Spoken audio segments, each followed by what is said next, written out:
கடக ராசி அன்பர்கள் பொதுவாகவே எப்போதுமே ரொம்ப சுறுசுறுப்போடையும் ஒரு வெள்ளந்தியான ஒரு மனமும் கொண்டவர்கள். எந்த ஒரு உள் மனசுல பார்த்தீங்கன்னா எந்த ஒரு கள்ளங்கபடமும் இல்லாமல் இருக்கும் இந்த கடகராசி அன்பர்களுக்கு. எப்படி இவர்களுடைய ராசி அதிபதி சந்திரன் எப்படி ஒரு முழு நிலவாக எல்லாருக்கும் ஒரு பிரகாசமான ஒரு ஒளியை தருதோ அதே மாதிரி தான் இந்த கடகராசி அன்பர்கள் இருக்கக்கூடிய இடத்துல பார்த்தீங்கன்னா ஒரு மெழுகா தேய்வாங்க. தன்னுடைய குடும்பத்திற்காக என்னென்ன செய்யணுமோ அது எல்லாத்தையுமே இவங்களுக்கு ஜென்ரலாகவே அந்த கேரக்டர் எப்போதுமே இருக்கும். யாருக்கு என்ன தேவை இருக்குது, யாருக்கு எது செஞ்சால் அவங்க சந்தோஷமாக இருப்பாங்க, மற்றவங்களுடைய சந்தோஷம்தான் இவர்களுடைய வாழ்க்கையில் சந்தோஷம். அந்த அளவிற்கு ரொம்ப ஒரு கள்ளம் கபடம் இல்லாத ஒரு நபர்கள்னு சொன்னால் இந்த கடகராசி என்பர்கள் தான். ஆனால் இவர்களுடைய மனதாகப்பட்டது மிக குழப்பமான ஒரு சூழ்நிலையை ஒரு சின்னதாக ஒரு சென்சிட்டிவாக ஏதாவது ஒரு வார்த்தை யாராவது சொல்லிட்டாங்க.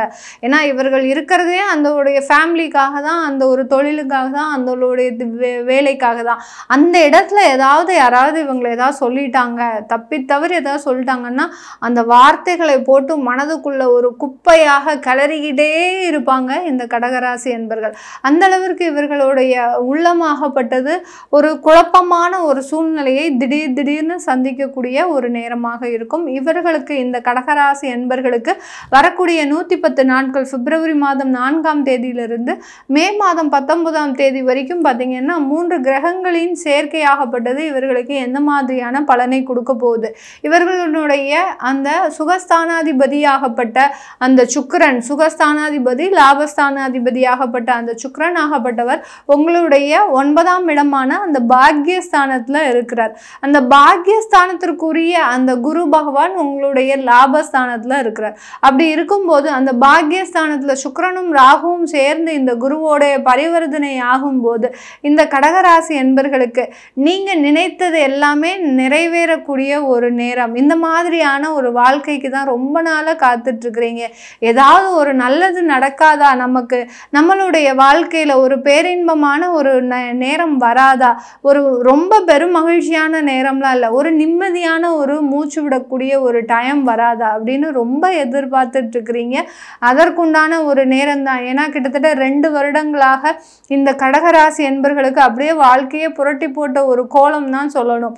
எந்த அளவுக்கு ரொம்ப மதிப்பும் மரியாதையோடு இருந்தீங்களோ அந்த அளவுக்கு அந்த மரியாதையும் போச்சு, மதிப்பும் போச்சு, சமுதாயத்தில் ஒரு அங்கீகாரம் போச்சு, ஒரு பெரிய ராஜ நட போட்டு ஒரு நல்ல ஒரு நம்ம தான் எல்லாருக்கும் செஞ்சிட்ருக்குறோம் அப்படின்ற ஒரு கர்வத்தோடு இருந்த கடகராசி என்பர்கள் இப்போ இருக்கிற இடம் தெரியாமல் இருக்கக்கூடிய ஒரு சூழ்நிலை தான் இந்த கடகராசி என்பர்களுக்கு. அந்த மீண்டும் உங்களுடைய பழைய நிலை வருவதற்குண்டான ஒரு காலம் தான் இந்த 110 நாட்கள். யாரெல்லாம் அரசியல் துறையில் இருக்கிறீங்களோ, யாரெல்லாம் மீடியா துறையில் இருக்கிறீங்களோ, யாரெல்லாம் கலைத்துறையில் இருக்கிறீங்களோ இவர்களுக்கு எல்லோருக்குமே நீங்கள் இழந்த பதவிகளை, நீங்கள் இழந்த இழப்புகளை மீட்டு எடுக்கக்கூடிய ஒரு தருணமாக இருக்கும். உங்களுக்கு பின்னாடி வந்தவங்கெல்லாம் உங்களை அப்படியே பின்னாடி விலக்கி உங்களை கீழே தள்ளிவிட்டு அவர்கள் மேல் நோக்கி நகர்ந்த காலங்களை எல்லாத்தையுமே நீங்க மாற்றக்கூடிய ஒரு தருணம் தான் இந்த கடகராசி அன்பர்களுக்கு. அடுத்து பார்த்தீங்கன்னா இந்த கலைத்துறையில் இருக்கிறாங்க, நீங்கள் எவ்வளவோ முயற்சி போட்டு உழைச்சி எவ்வளவோ செஞ்சிட்ருக்கிறீங்க உங்களுடைய திறமைகளை வெளிப்படுத்தணும் அப்படின்னு. அந்த திறமைக்கு ஏற்ற அங்கீகாரம் கடந்த ஆண்டுகளில் எவ்வளவோ நீங்கள் போய் கெஞ்சி கேட்டால் கூட அது கிடைக்காது. ஆனால் இப்போ உங்களை தேடி உங்களுக்கு ஒரு ஃபோன் கால் வந்து அந்த ஃபோன் கால் மூலமாக உங்களுக்கு அதில் ஒரு நல்ல ஒரு மாற்றங்கள் ஏற்படக்கூடிய ஒரு தருணமாக தான் இருக்க போகுது இந்த கடகராசி என்பர்களுக்கு. உங்களுடைய கவலைகள் எல்லாமே மறந்து போகக்கூடிய ஒரு நேரம், அந்த கவலைகள் எல்லாமே தூசியாக மாறக்கூடிய ஒரு நேரமாக இருக்க போகுது. ரொம்ப பழுவாக இருந்தது அந்த கவலைகள், மனவேதனைகள்னால ஒரு நாள் சாப்பாடு கூட உங்களுக்கு முழுவதுமாக இறங்காது. ஒரு நேரம் நல்ல நேரம் நம்ம தூங்கலாம் அப்படின்னா கூட அந்த தூக்கம் கூட வர, கண்ணு மூடினா அந்த பிரச்சனைகள் தான் உங்கள் கண்ணு முன்னாடி நிற்கும். அந்த அளவுக்கு இந்த கடகராசி என்பர்கள் எப்போதுமே ஒரு எதிர்மறையான எண்ணங்களோடு தன்னுடைய கணவர் என்ன செய்ய போகிறாரோ, தன்னுடைய மனைவி என்ன செய்ய போகிறாங்களோ இப்படின்னு இதை பற்றி நினச்சே பார்த்தீங்கன்னா உங்களுடைய வாழ்க்கையில் பாதி வாழ்க்கை முடிந்த மாதிரி இருக்கும். கிட்டத்தட்ட ஒரு 2 வருடம் தான் இந்த பிரச்சனையை அனுபவிச்சிருப்பீங்க. ஆனால் வாழ்க்கையில் என்னமோ நமக்கு பாதி வாழ்க்கையை நம்ம வெறுமனையே கழிச்சிட்டோம் அப்படின்ற அளவிற்கு இந்த கடகராசி என்பர்கள் மிகப்பெரிய வேதனையிலிருந்து நிவாரணம் கிடைக்கக்கூடிய ஒரு நேரமாக தான் இந்த 110 நாட்கள் இருக்க போது இந்த கடகராசி என்பர்களுக்கு. நிறைய இளைய பருவத்தில் இருக்க இருக்கக்கூடிய கடகராசி என்பர்கள், அதாவது வாலிப பருவம், ஒரு காதல் செய்யணுன்ற ஒரு இதில் பார்த்தீங்கன்னா அதிகப்படியான தேவையில்லாத முடிவுகள் எடுத்து அதனால நிறைய ஒரு பிரச்சனைகளை அனுபவித்து பெற்றோர்கள் மத்தியில் ஒரு அசிங்கப்பட்டு அவமானப்பட்டு இந்த மாதிரிலாம் நிறைய பேர் கடகராசி என்பர்கள் உங்களுடைய வாழ்க்கையை துளைத்த ஒரு 2 வருடத்தில் மீண்டும் அந்த வாழ்க்கையை புதுப்பிக்கக்கூடிய ஒரு தருணமாக தான் இருக்க போகுது. உங்களுடைய சுகஸ்தானாதிபதி பாக்கியஸ்தானத்தில் குருவோடைய பரிவர்த்தனை ஆகும்போது இழந்த வாழ்க்கையை மீட்டெடுக்கக்கூடிய ஒரு தருணம். அங்கே லாபஸ்தானாதிபதியும் செயல்படுறதுனால அந்த வாழ்க்கையில் மீண்டும் மகிழ்ச்சியை அனுபவிக்கக்கூடிய ஒரு தருணமாக இருக்கும். நிறைய கடகராசி என்பர்கள் திருமணமாகி அந்த திருமணத்தில் கூட நல்ல ஒரு லைஃபை என்ஜாய் பண்ண முடியாமல் அந்த திருமணத்தை பாதியிலேயே விட்டு கொடுக்கக்கூடிய ஒரு தருணம்லாம் இருந்திருக்கு. வாழ்க்கையில் ஒரு 6 மாதம் வாழ்ந்து அந்த வாழ்க்கையே மூழியாக போனக்கூடிய ஒரு தருணம்லாம் இருந்திருக்கு. எந்த அளவுக்கு உங்களுக்கு நேரம் இவ்வளோ மோசமாக இருந்ததுன்னா இந்த கடகராசி என்பர்கள் அனுபவிக்க கூடாத எல்லா விஷயங்களையும் அனுபவிச்சிருக்கிறீங்க. ஒருத்தர்கிட்ட போய் ஏமாந்து போய் நிற்கிறது, உங்களுடைய பணம் காசுகளை ஏமாற்றமாக விடுவது, இந்த மாதிரிலாம் பணம் பொருள் நகை உங்களுடைய தன்மானம் எல்லாத்தையுமே இழந்து நிற்கக்கூடியவர்கள் இந்த கடகராசி என்பர்களுக்கு இந்த வரக்கூடிய 110 நாட்கள் நீங்கள் இழந்ததை எல்லாத்தையுமே மீட்டெடுக்கக்கூடிய ஒரு தருணமாக இருக்கும். இந்த காலகட்டத்தில் அந்த திருமண உறவுல நல்ல ஒரு மகிழ்ச்சிகரமான ஒரு வாழ்க்கை அமைவதற்குண்டான ஒரு நேரம்.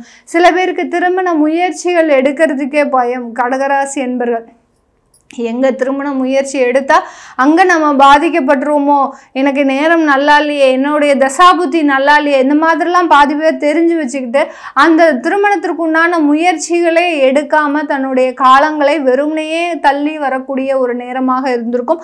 அது எல்லாமே மீண்டும், அதாவது சொல்கிறேன் இல்லையா, தூசி தட்டி உங்களுடைய வாழ்க்கையை புதுப்பிக்கக்கூடிய ஒரு தருணமாக தான் இருக்க போது இந்த கடகராசி என்பர்களுக்கு.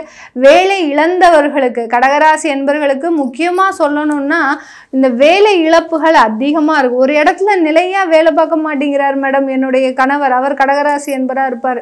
என்னுடைய வீட்டுக்காரர் ஒரு இடத்துல நிலையாக வேலை பார்க்க மாட்டேங்கிறார். ஒரு மாதம் 1 வருஷத்துக்கு போகிறாரு, ஒரு 6 மாதத்துக்கு போகிறாரு, திரும்ப அந்த வேலையை விட்டுட்டு வந்துடுறாரு. ஏதாவது கேட்டால் அங்கே ஏதோ ஒரு சூழ்நிலையை சொல்லி நம்மக்கிட்ட நிறைய ஒரு வாதங்கள் பண்றாரு. இவருக்கெல்லாம் எப்போ வேலை கிடைக்கும் அப்படின்னு கேட்டிங்கன்னா கண்டிப்பாக இந்த காலகட்டம் நல்ல ஒரு வேலை வாய்ப்புகளை கொடுக்கக்கூடிய ஒரு தருணமாக இருக்க போது இந்த கடகராசி என்பர்களுக்கு.